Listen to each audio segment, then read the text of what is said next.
ریشه من تاجیک است، از خاکی نورانی است، از بخارا سمرقند، از قصه جهانی است.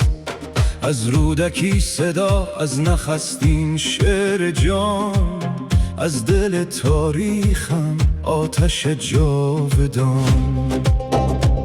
فردوسی نوشت نام ما را با قلم، شاهنامه زنده کرد ملت و عالم.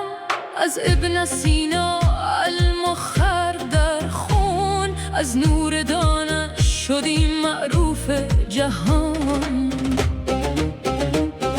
ما از گذشتاییم، ما ریشه زمان، ما فرزند یک داستان جاودان.